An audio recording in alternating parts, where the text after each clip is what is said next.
Ronan's back, slicing through the noise with a culture attack. Pop culture films in the world we see. Deleted scenes where the truth runs free. Take care, stay strong, we're breaking the mold. Be safe, stay healthy, let the story unfold. From watch parties with views to the news we spin. Deleted scenes, yeah, this is how we win. Take care, stay strong, we're breaking the mold. Be safe, stay healthy, let the story unfold. From watch parties, reviews to the news we spin. Deleted scenes, yeah, this is how we win.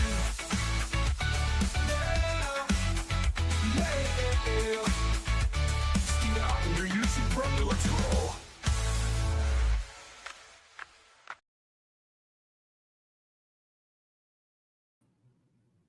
Good evening, ladies and gentlemen out there on YouTube. I am Deleted Scenes, human being American, and YouTuber Ronan. I'd like to welcome you to tonight's episode of Unscripted. I'd like to say hello to everyone currently joining us on X and Rumble. I can't see you, but I know that you're there. I want to say hello to those of you who are joining me here in the live chat. Faithful Blue Wrench channel member, the Bird Woman of YouTube. Watch out for her channel, Fluff Chick Productions. Connie Cleary. Host of Films with Friends, the creator of the 10-word review. Big Al Presents. I'll be joining Al this Friday night at 8 for a watch party for Intruder from 1989. The Scott Spiegel cult classic. Channel member JPRPH1.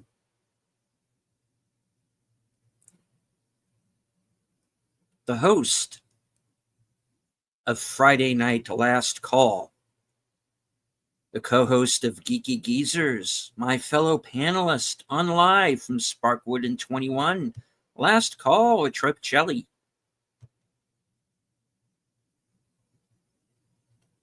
Friend of the channel, D. Penzak in the house.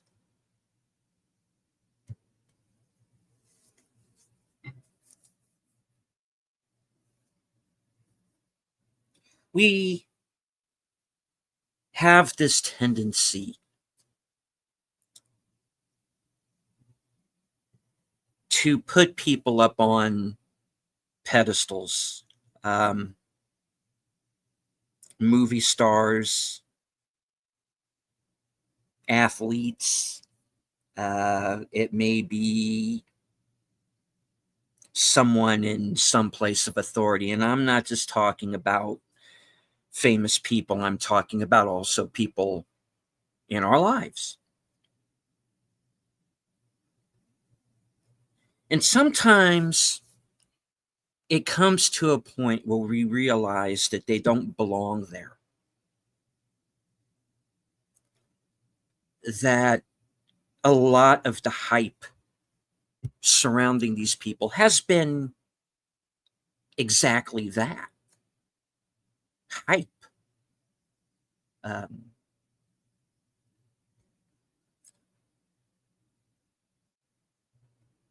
Media creation, let's say.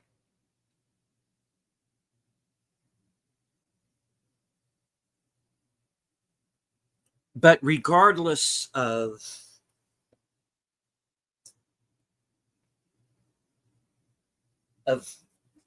whether someone is in the entertainment industry or in business or just your average Joe, I respect people who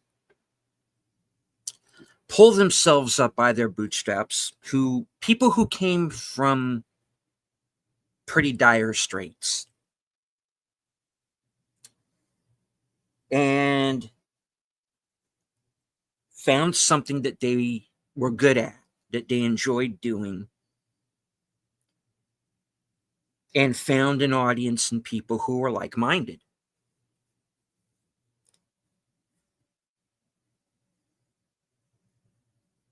And one of those people that I respect is J.K. Rowling. This is a woman who came from, like I said, some pretty dire straits, and I'm willing to believe some things that we probably haven't heard yet.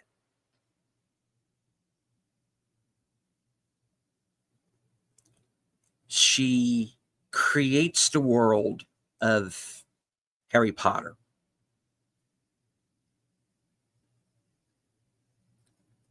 This goes on to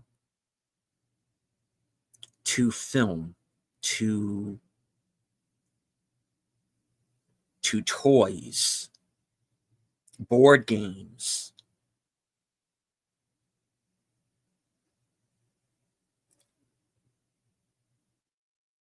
And I would think that the one thing that was probably bigger than that was Star Wars.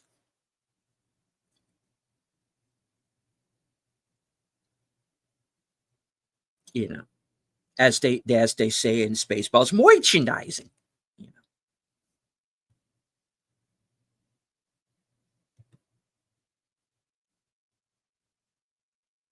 And J.K. Rowling, because of the success of Harry Potter and everything surrounding it, becomes very wealthy. And grows to a point that people are listening when she says something. Now, about most things, J.K. Rowling and I would probably not agree on a lot of things. But I think we would, as adults, agree to disagree. Because that is proper political discourse.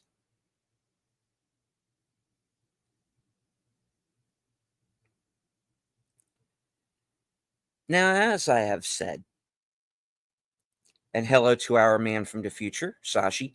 Good to see you, sir. And hello to Aged Boomer. You geeky geezers at the top of the hour. You will be redirected. Now,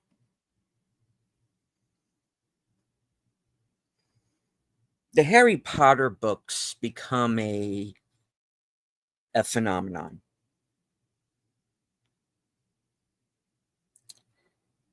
You have children around the world, and yeah, some adults too, reading the books. I am a fan of anything that actually gets a kid to pick up a book and read.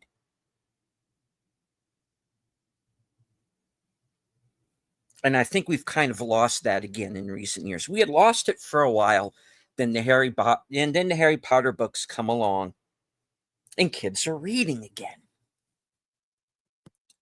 Now, as inevitably happens, Hollywood comes a knocking. And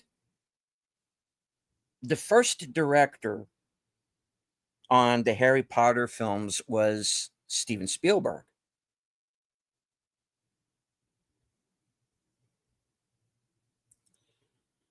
Now, the problem that took place there was that Steven Spielberg wanted to take the Harry Potter movies, and hello to the Horror King. Stephen King wanted to take Stephen King. There I go. Got Stephen King on the brain. I was thinking authors. Steven Spielberg wanted to take the Harry Potter series, transplant it to America, and his choice for Harry Potter was Haley Joel Osment. And of course, you got to understand, this is Haley Joel Osment at the time of The Sixth Sense. And he's coming off of an Oscar nomination for that film, one of the youngest Oscar nominees of all time. So, okay, you're kind of striking while the iron is hot. My thought was, hey, if he can do a British accent, let him be Harry Potter. I'm fine with that. But J.K. Rowling, she stuck to her guns and said, no, it needs to be British.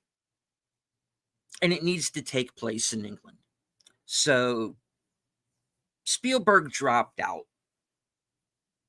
And eventually, Chris Columbus takes the helm. And he sets it in England with British actors.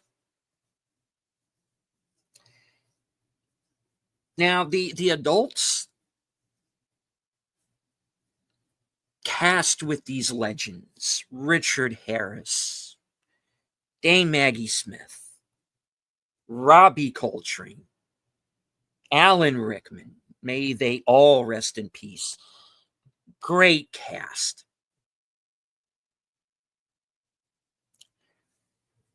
But okay. What do you do about the kids? Who do you actually get to play Harry Potter, Ron Weasley, Hermione Granger, and Qapla' to our resident Klingon, Mark Malikoff. Good to see you, sir. And hello to you, Sarn G. So who do you get to portray these characters? And you got to be careful how you do it, because remember, you have all of these fans, millions of fans around the world who you have now built up because of this book series.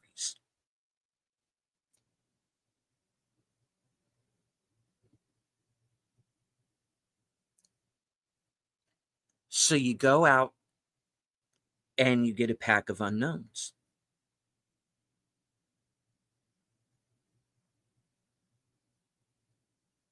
Before Harry Potter, no one knows Daniel Radcliffe, Rupert Grint. Nobody knows Matthew Lewis or Alfred Enoch. No one knows Emma Watson.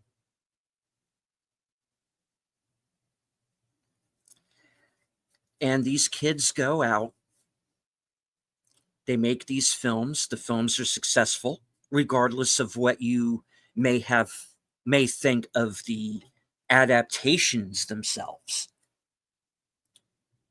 And that's a whole other thing, but we're not going to get into that tonight.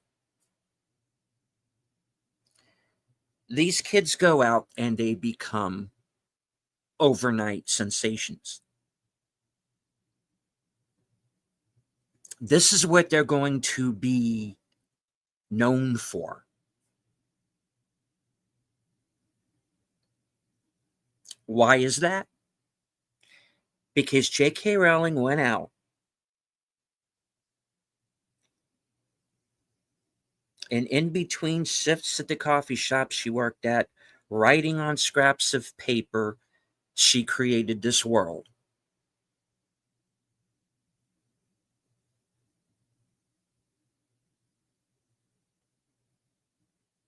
Now time goes by. The kids grow up.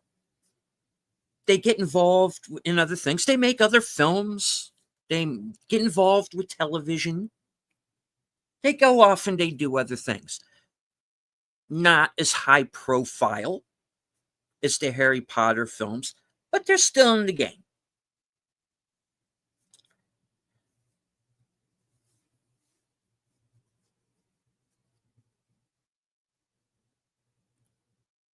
But the problem becomes the thing that is always the problem when it comes to child actors who find fame at such a young age.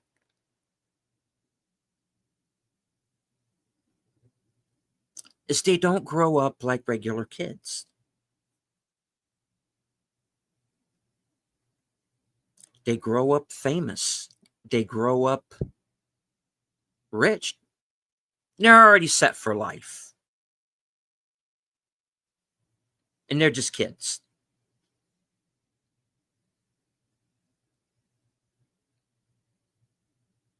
And those kids grow up being surrounded by people telling them how brilliant they are. And oh, you're oh so precious. And oh, oh so right. Everything you say is just, this little magic little couplet.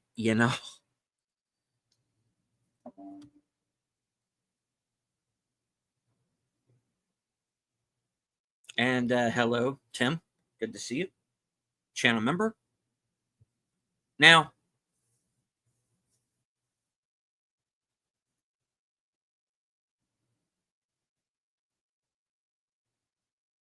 as you get older,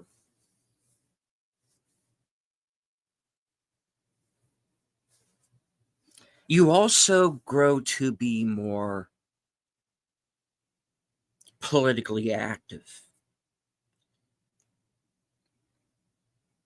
And you start to gain opinions.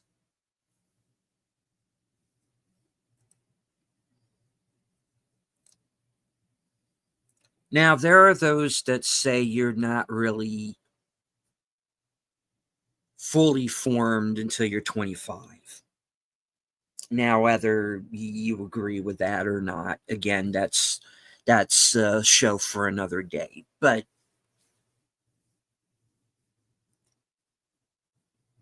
you kind of get this sense of self. You become more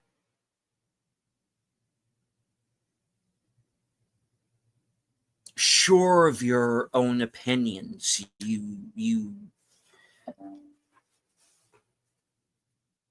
now,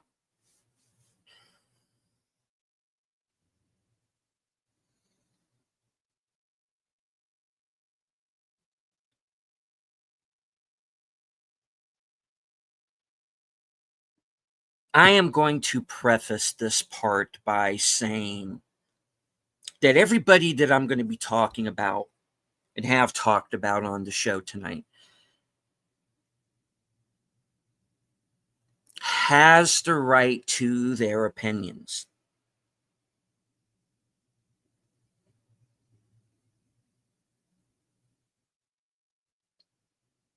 But I also reserve the right to call you out if I think you're wrong.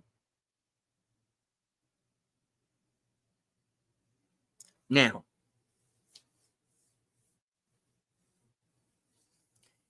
I think it's pretty safe to say that we would have no clue who any of these people were if J.K. Rowling had not invented Harry Potter and the world that he lives in.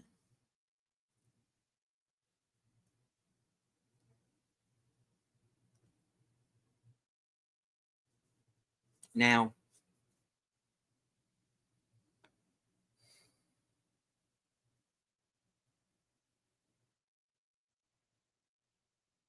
as I said at the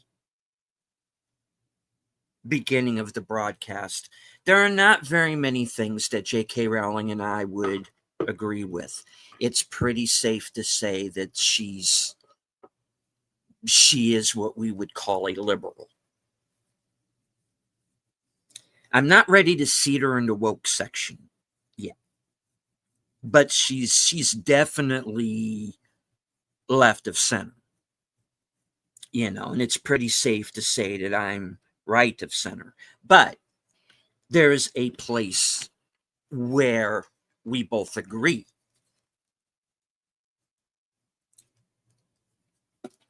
And that is when it comes to the question of the transgender community.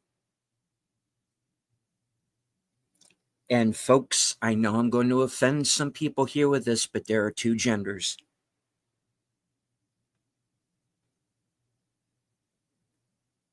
And there are people out there who can pretend all they want. People who are mentally ill. It's a condition called gender dysphoria. And it leads to a lot of these transgender issues.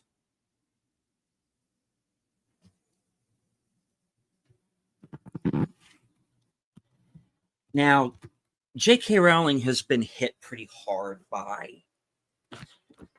on social media by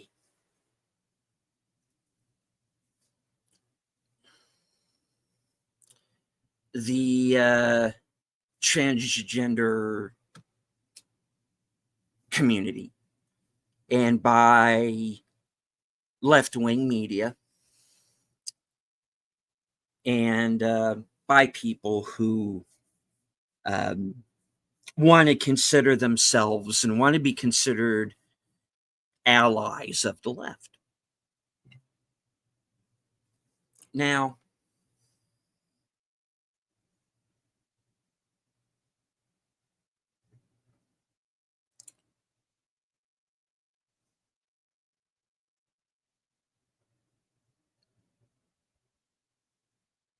the kids who made Harry Potter, they grew up. They became adults. And right or wrong, they came to form certain opinions, whether they got there on their own, or if these are things that their handlers are feeding to them. That's anyone's guess. And not only have they come through the years to think themselves as gatekeepers of the Harry Potter universe, which they are not. That is the author, who is still very much alive and still very much with us. In every organization, there's always one person at the top. And that one person at the top of the organization, when it comes to Harry Potter, is J.K. Rowling. Whether you choose to agree with everything that she says or not. Okay, not Daniel Radcliffe, not Rupert Grint, not Alfred Enoch, not Emma Watson. J.K. Rowling, at the end of the day. She is the author. She created the world. She created the characters. If there's anybody here who should be gatekeeping, it's her.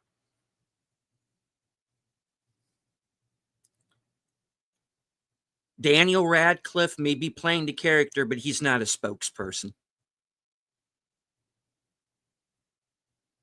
None of them are. And the adults who are on those films, they understood that.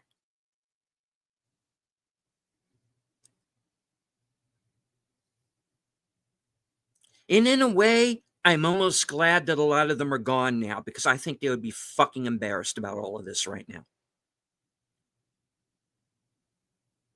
They would be looking down on us right now going, what the fuck are you people doing?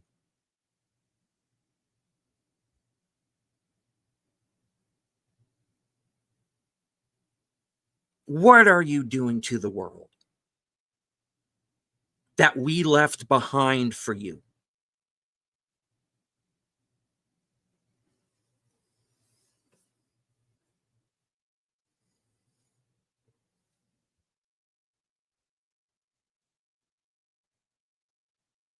Now, the one that has been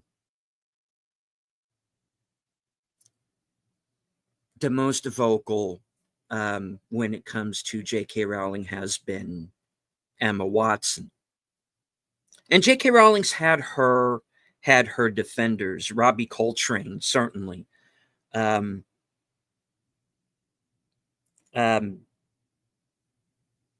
the kid who plays Malfoy.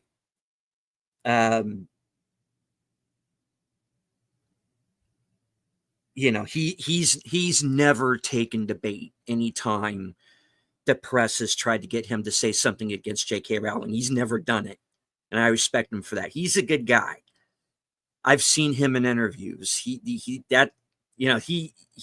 plays a snotty little bastard in those movies, but in real life, he's a good guy. I like him a lot. Now,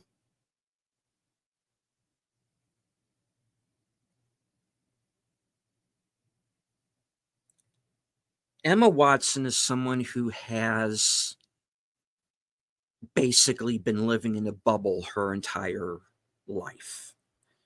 She is rich and famous because of the Harry Potter films, which is what we have to go by, because God knows she has done so much since then, right?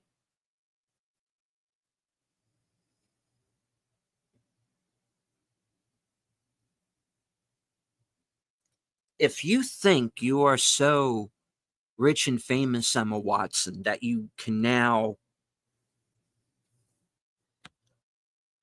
you feel it's okay to bite the hand that fed you all these years, fine. But I don't know what to say to that, though.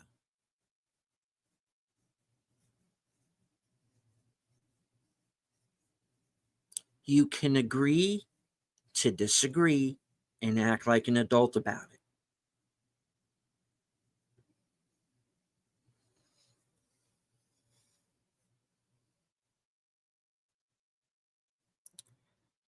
Now, what brought this particular feud to a head was the fact that Emma Watson mouthed off during the BAFTAs.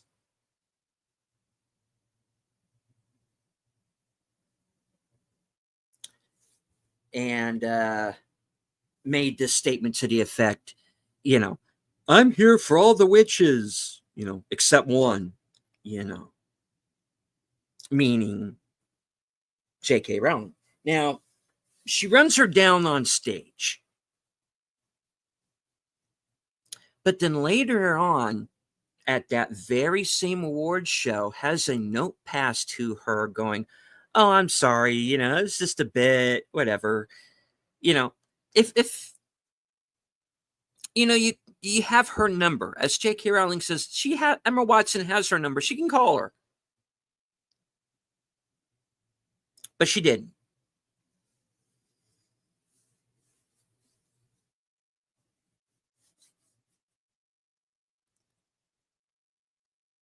And it was at that point that J.K. Rowling said, okay,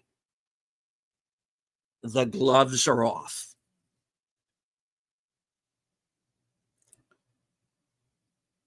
And yes, they did omit her from the anniversary special, which is why I did not bother to watch it. And again, that is what I am talking about, that gatekeeping.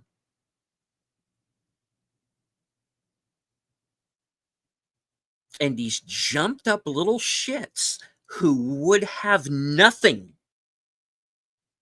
if it were not for J.K. Rowling.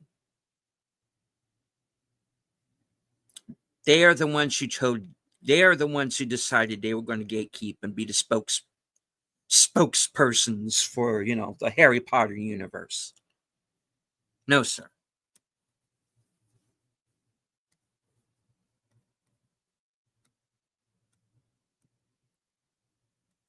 So J.K. Rowling decided she'd had enough.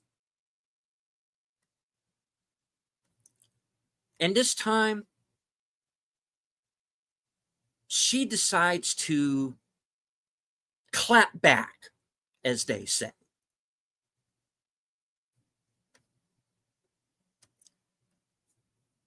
So I'm going to read this.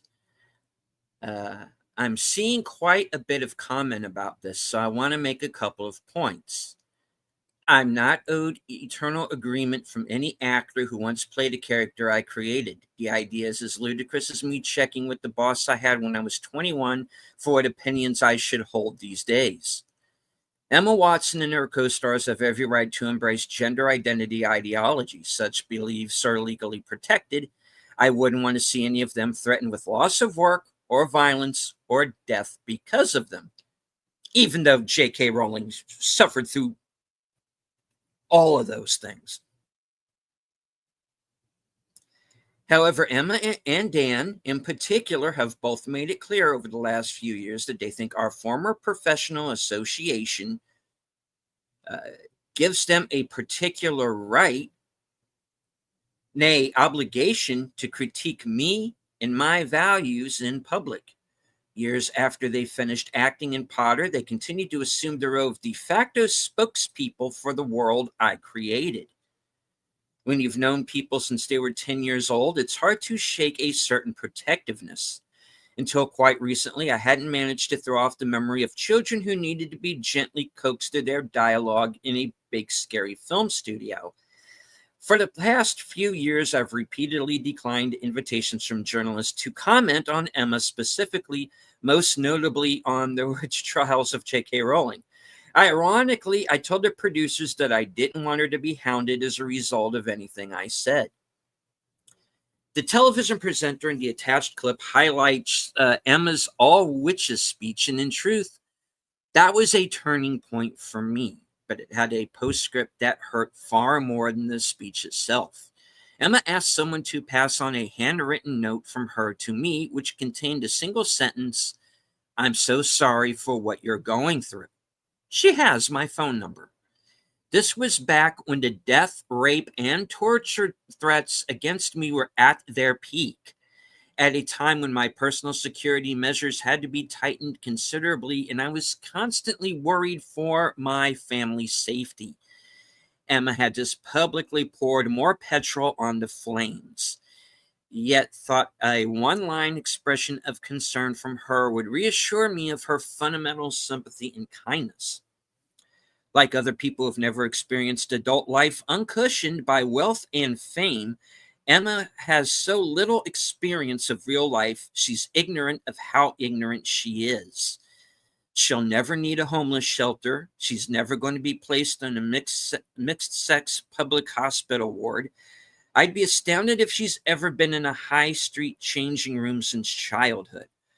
Her public bathroom is single occupancy and comes with a security man standing guard outside the door. Has she had to strip off in a newly minted sex changing room at a council-run swimming pool?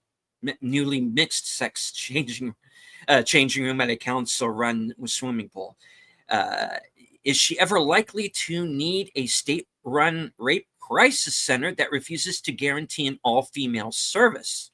To find herself sharing a prison cell with a male rapist who's identified into a women's prison? I wasn't a multimillionaire at 14. I lived in poverty while I was writing the book that made Emma famous. I therefore understand from my own life experience that the trashing of women's rights in which Emma so enthusiastically participated means to women and girls without her privileges.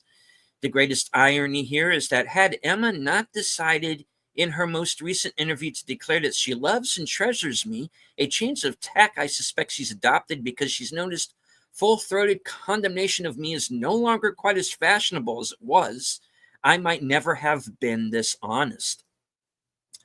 Adults can't expect to cozy up to an activist movement that regularly calls for a friend's assassination, then assert their right to the former friend's love as though the friend was in fact their mother.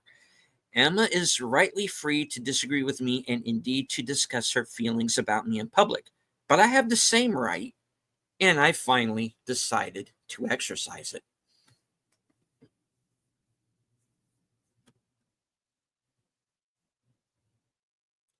Well, I'll tell you out there, ladies and gentlemen, this is the reason I created this show. Because I got tired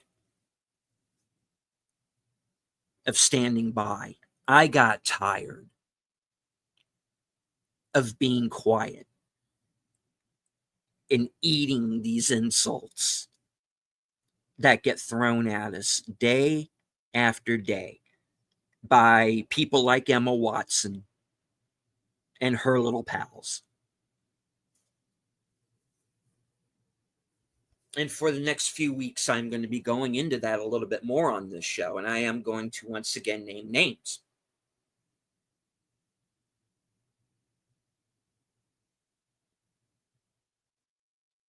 Because these people have to realize that there's a very different spotlight on them now.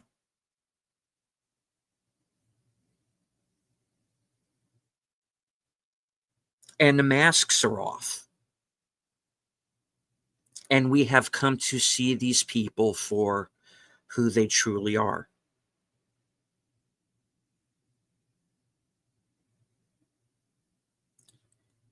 There have been people that we have placed on pedestals, and I'm just as guilty of this as anyone else.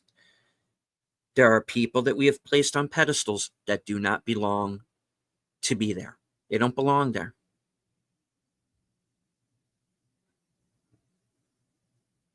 They don't like us.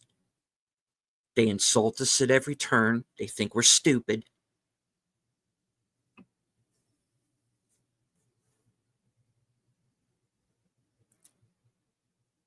And it is time to throw their own garbage back at them.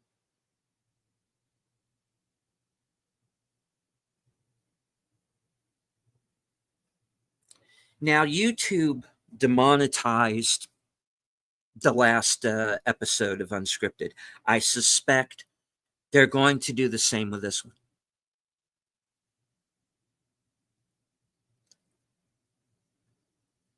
Just another group that tries to ruin you financially. But they're not going to make me run. I'm going to be here because I made a promise to you to be honest to you, because you're good people and you've been lied to long enough.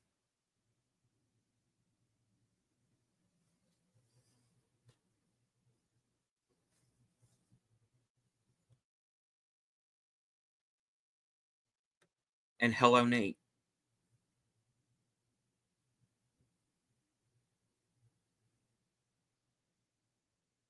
And no, that's the thing, is they haven't learned that actions have consequences. So we're going to have to show them. And that's one of the things that this program is going to do.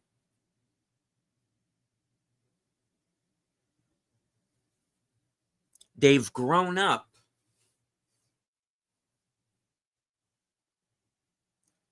and they've lived their lives thinking that they can just do whatever, say whatever to people about people, and that nothing will come back on them.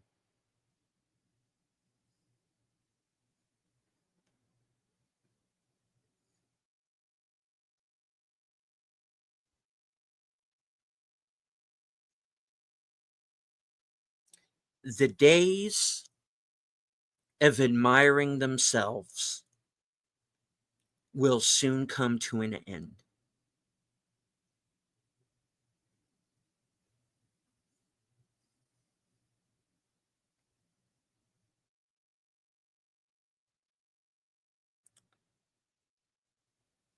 They are afraid of us.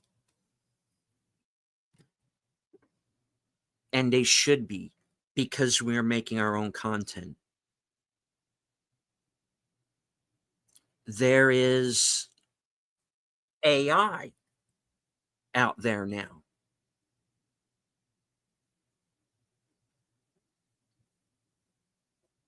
And I'm going to be talking about that in future episodes. Believe that.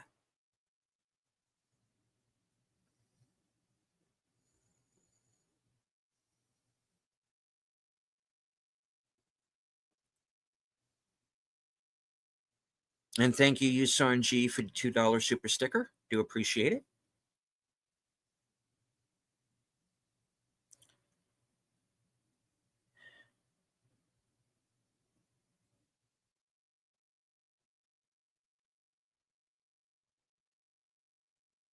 These people are burning down their own industry.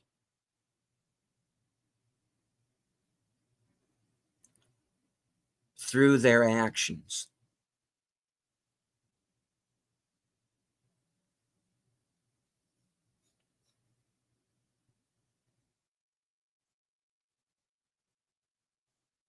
And I'm willing to give them the matches to finish themselves off.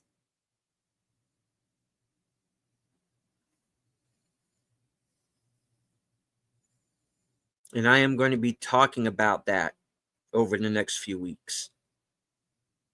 So please stay tuned.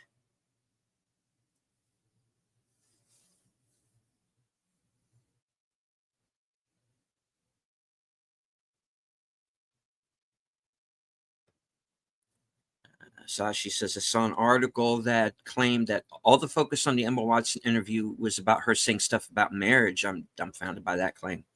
Yeah, well, she said more than that.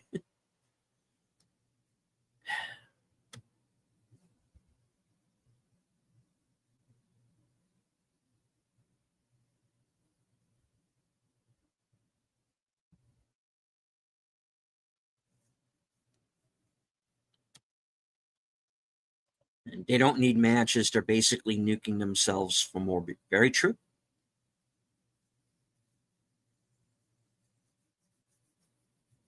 Very true. You want to know why?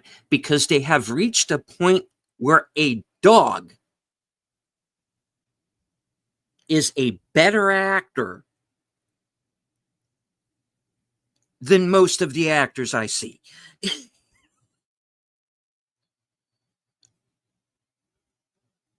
And I am dead serious.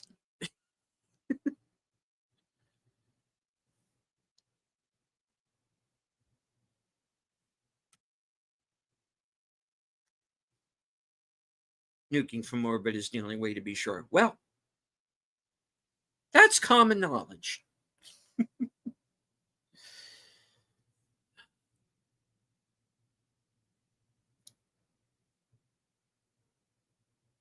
Gary Kissel told me I had a voice and that I should use it. And that's what I've chosen to do. And that's my message to all of you this and every week.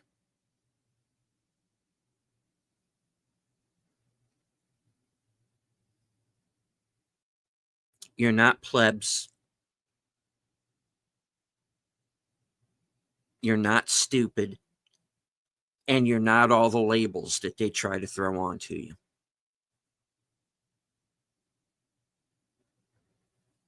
Be the competition, folks.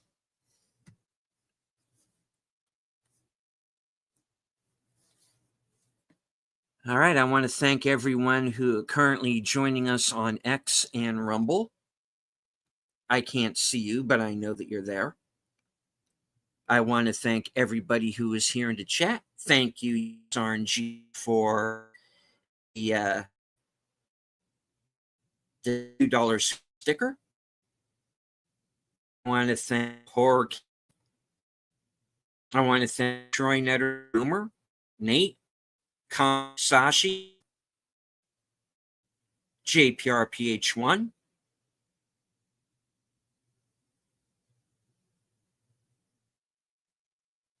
Tim,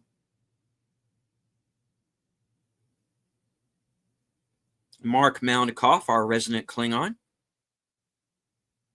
and anybody in the chat that I might have forgotten. Thank you, Nate, for the $2 super chat. This is why I say embrace the AI actors. And I am going to be talking about the AI actors here in the next couple of weeks, Nate. So stay tuned. All right. Yes, and thank you, Dee Penzak, for being here, as well as Connie.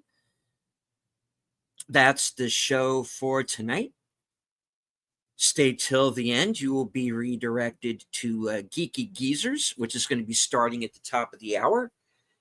I do want to remind everyone that reserved seats will return Sunday of next week. So not this Sunday, the next Sunday after. And it is going to start earlier now. It is going to start right after Geeky Geezers. So that show will be back. Guests to be determined. I also want to remind everyone Tuesday night will be the next episode of the Mystery Movie Night podcast. That will be at 7 p.m. Eastern. Followed right after that at 8:30 by Live from Sparkwood and 21. Thursday at 4:30, I'm going to be joining Outlaw Bill for Action Theater. This week's movie will be from 1999, The Mummy, starring Brendan Fraser.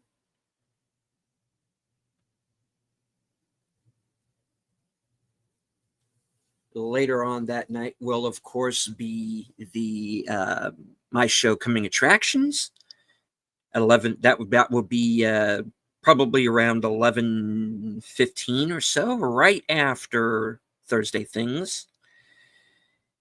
And Friday night, I will at 8 p.m.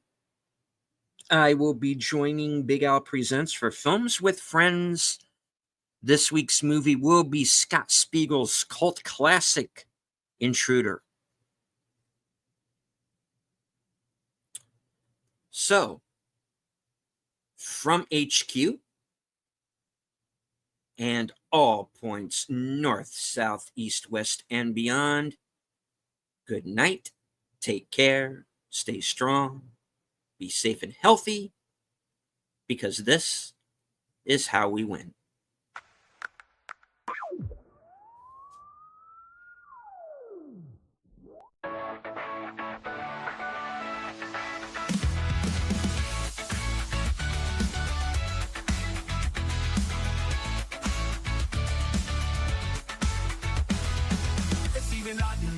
Back, slicing through the noise with a culture attack. Pop culture films in the world we see. Deleted scenes where the truth runs free. Take care, stay strong, we're breaking the mold. Be safe, stay healthy, let the story unfold. From watch parties reviews to the news we spin. Deleted scenes, yeah, this is how we win. Take care, stay strong, we're breaking the mold. Be safe, stay healthy, let the story unfold. From watch parties, reviews, to the news we spin. Deleted scenes, yeah, this is how we win. Yeah, yeah. Steam it out on your YouTube, bro, let's roll.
You